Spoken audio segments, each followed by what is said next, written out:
যুগল ভজনের প্রাপ্তি না হলে এসব কথা মনে ধরবে না।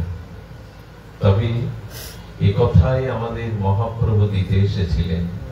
শ্রীধাম বৃন্দাবনে যুগল ভজনই মহাপ্রভু দিতে এসেছিলেন। দেখুন, একটু আগে প্রদীপ, ও আমার খুব স্নেহাশীষ, ও বলছিল পাপ দূর হয়, তাই না? পাপ দূর হয়। কিন্তু বৃন্দাবনের ভজনে অনুভূতি কিছু আলাদা।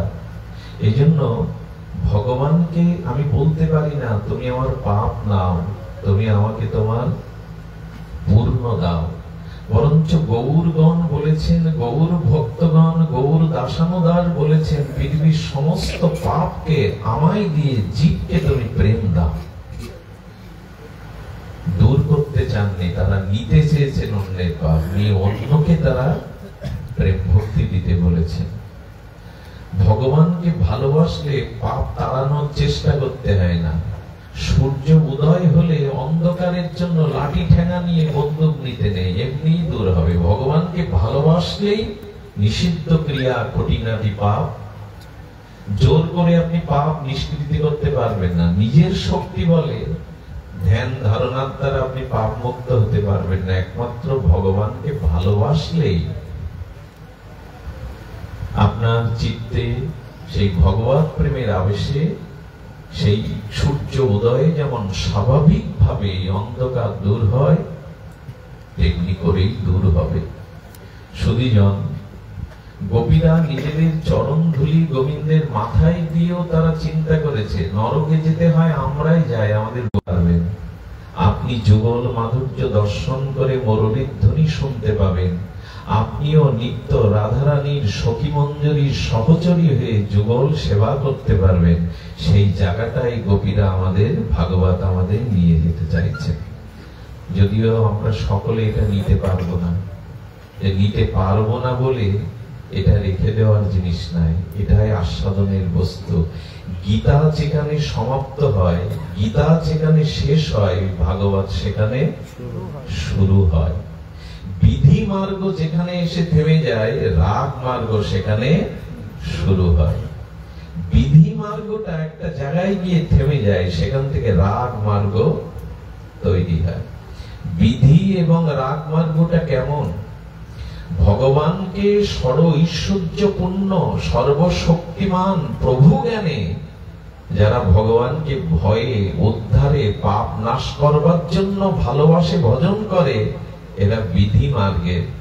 আর যারা কৃষ্ণকে শাসন করে, কৃষ্ণকে গালি দেয়, কৃষ্ণকে বেঁধে রাখে, কৃষ্ণকে নিজজন মনে করে, কৃষ্ণের কণ্ঠে কণ্ঠলগ্ন হয়ে কৃষ্ণের চরণে চরণ দিয়ে যারা একসাথে নৃত্য করতে পারে, এটা হলো রাগ মার্গ।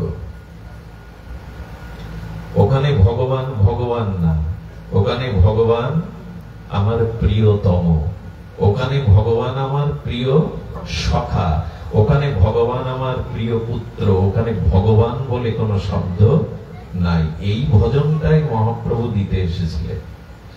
ভয়ে ভগবানকে ডাকবো, বিপদ দূর করার জন্য ভগবানকে ডাকবো, পাপ তাপ দূর করার জন্য ভগবানকে ডাকবো, এতে একটিও গোবিন্দ সুখের কিছু আছে না নিজের সুখ সুবিধার আছে? কথা বলতে হবে। আমার পাপ দূর করো, আমার দুঃখ দূর করো, আমাকে সুখী করো, আমি যেন হেসে হাসিয়ে জগতে ভালোভাবে সময়টা কাটিয়ে দিতে পারি। এর একটা বস্তু কি গোবিন্দ সুখের জন্য না নিজের সুখের জন্য? বলে নিজের সুখের চিন্তা যতদিন আপনার আছে, ততদিন আপনার জীবনে ব্রজ প্রেম বা বিশুদ্ধ ভাগবত প্রেম আসবে না। আপনি যতক্ষণ ভগবানকে সামনে রেখে নিজ সুখের চেষ্টা করবেন, সসুখ বাসনা, তাকে বলে সকাম ভজনের দ্বারা প্রেম হবে না। এই জন্য যেখানটায় আমরা শুরু করতে যাচ্ছি, এখানটায় এইসব পেরিয়ে যেতে হবে। এখানে নিজের কোনো চাওয়া পাওয়া নেই, শুধু তার সুখের, তার প্রীতির ভাবনা। গোবিন্দ বলেছেন, গোপী আনুগত্য বিনা ঐশ্বর্য জ্ঞানে ভজিলেও নাহি পাই ব্রজে ব্রজেন্দ্র নন্দনে। তুমি বিষ্ণু পেতে পারো, তুমি নারায়ণ পেতে পারো, গোবিন্দ বলছেন আমাকে খুব বড় মনে করে, ভয়ে পাপ তাড়াবার জন্য ভজন করে, তার প্রেমে আমি অধীন। বলে কিসে অধীন হও? আমারে হীন মান, আপনারে উত্তম মানে আমারে হীন।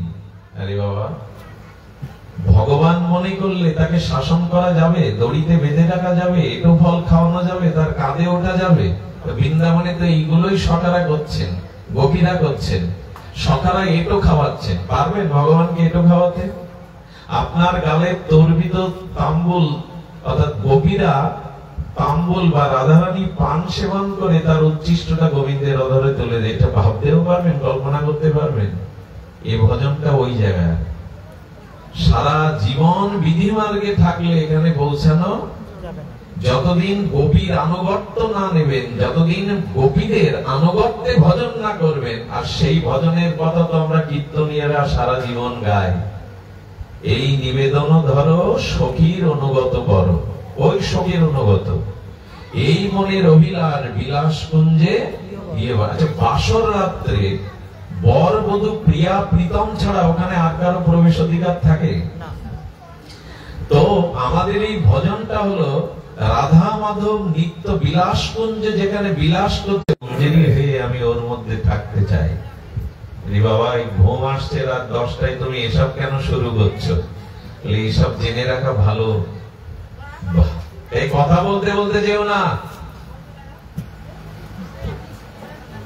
এটা ভালো যে আমাদের এটি জেনে যদি লোভ হয়, খুব বড়কে দেখলে, খুব